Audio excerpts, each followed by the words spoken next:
Praise God! Hallelujah! Alam ko na pagpala tayo sa mga patotoo. Sa oras na ito, dadako naman po tayo sa pagbibigay. Pero bago tayo dumako, alam ko, palakpakan po muna natin ang pinakamalakas sa palakpakan ating Diyos na buhay. Amen? At hindihan po natin ang ating mga katabi kasi nais ng Panginoon na sa pagbibigay natin, nandun yung kagalakan sa puso natin. Yun ang gusto ng Panginoon. Amen? Praise God. Pasukan na naman po. Amen? Hallelujah. Pasukan na naman. At nangingiti ang mga nanay. Kasi alam nila yan. Amen? Na kaliwat kanan ang gastusin.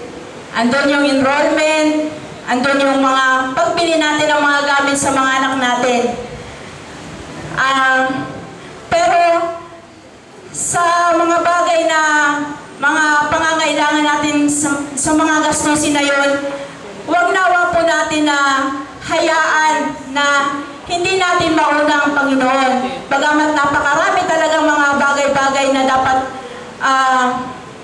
unahin, pero higit sa lahat, unahin po natin ang pinaka-importante pong bagay sa buhay natin, ang Panginoon. Wala pong iba ang Lord. Amen? Sapagkat ang Diyos, hindi siya nahuhuli sa ating mga buhay. Hindi siya nagkukulang. Lagi siyang nandyan para tugunan ang lahat ng pangangailangan natin. Amen? Amen? Wala nag-i-amen. Praise God. Hallelujah. Parang ang lungkot natin pagdating sa pagbibigay. Dapat nakangiti po tayo kasi mamaya maghuhulog ang Lord ng maraming blessing. Amen? Kaya po, at sa pagbibigay natin, huwag nawa at hindi po talaga dapat nating inuutang. Lalo na sa mga time na ganito, huwag nating inuutang ang ating mga tithes and offering. Kasi ang Lord, kahit kailan, hindi siya nangutang sa atin. Amen? Hindi siya nangutang sa atin. Sinabi ba ng Panginoon sa atin na, anak, pwede ko bang utangin sa iyo ang isang araw ng hininga mo? Ang isang linggong hininga mo? Ang isang buwang hininga mo? Ang isang araw na lakas? Amen? Ang isang buwang lakas mo para hindi ka makapaghanap buhay at makapagtrabaho. Amen? Kahit kailan hindi nangutang ang Panginoon sa atin. Kaya wag po natin uutangin ang para sa Panginoon. Pag para sa Panginoon po yun. Wag po natin gagalawin sapagkat ang Diyos tunay na napakabuti at tapat po sa ating mga buhay. Amen? Sabi nga sa Matthew 6:33, alam na natin to, sabi doon, unahin mo lang ako, anak. Unahin mo lang ako. Ang lahat ng bagay na pangangailangan mo, lahat ng mga naisin mo sa buhay, yung mga bagay na hinihingi mo, o kahit na hindi mo pa hiningi sa Panginoon, ibibigay ng Diyos sa iyo yan. Alam ng Diyos lahat ng pangangailangan natin, kahit na hindi natin sinasabi sa Panginoon, alam ng Diyos yan.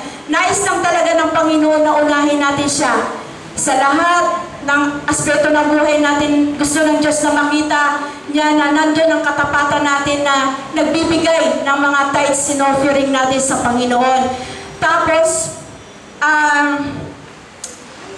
alam ko na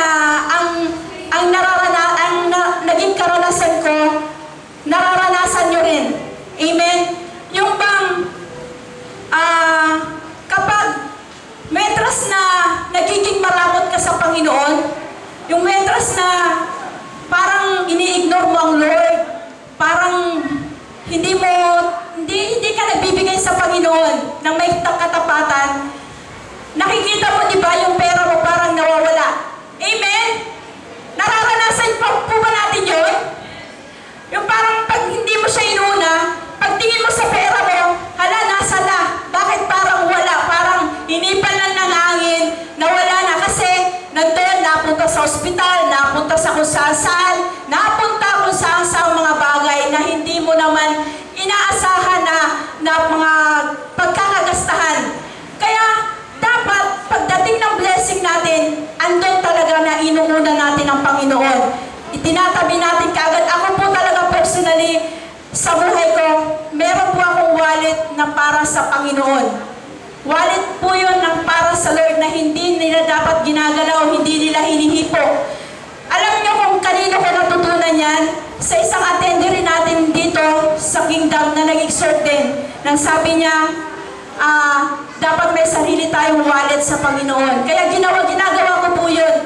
May sarili akong wallet para lang sa Lord yun. Na hindi, kahit nga pagpapalitan ko, hindi ko pinapapalitan kasi ayokong magalaw. Ayoko talagang nagagalaw ang tithes and offering ko sa Panginoon. Kaya, sana ibibigay natin ng may katapatan yon sa Panginoon. At alam niyo, kapag tayo ay naging mapagbigay sa Lord, alam mo, ang Lord sobrang grabe kung magbigay. Amen?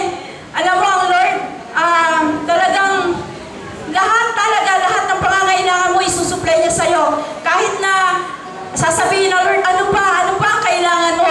Ano pa ang gusto kong gawin sa buhay mo?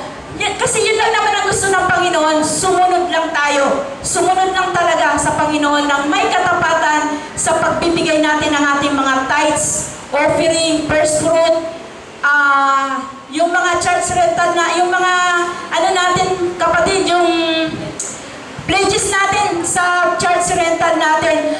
Mga kapatid, sana yung mga hindi nagbibigay ng pledge, ibigay po natin kasi yung sinulatan nating papel na yon, alam niyo kung tayo po ang nagsulat doon, wala po sa ating nagpwersa, nagsabi na ganito, ganyan, tayo po ang nag-commit talaga tayo sa Lord na ibibigay natin yun. Kaya po, ibigay natin yon kasi tayo po ang nangako sa Panginoon, hindi po kami nagsabi na ganito, ganyan, tayo po, kaya po, ibigay natin yon. Amen?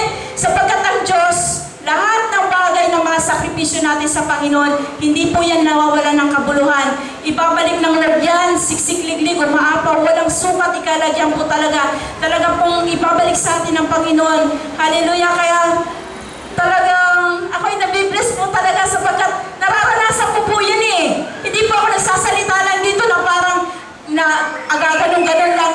Ako nagagalak talaga ang puso ko kasi ranas na ranas ko po yan at gusto ko pong maranasan niyo po yun. Yung pagpapala po talaga na binibigay ng Panginoon. Amen. Lalo na po sa lingkod ng Diyos. Magsuporta po tayo sa love gift natin para sa Kanya kasi alam naman po natin na full time po sila. Amen. Kaya po, ibigay natin ang the best para sa Panginoon sa oras na ito. Sige po, ilagay po natin ang ating mga offering bucket dito.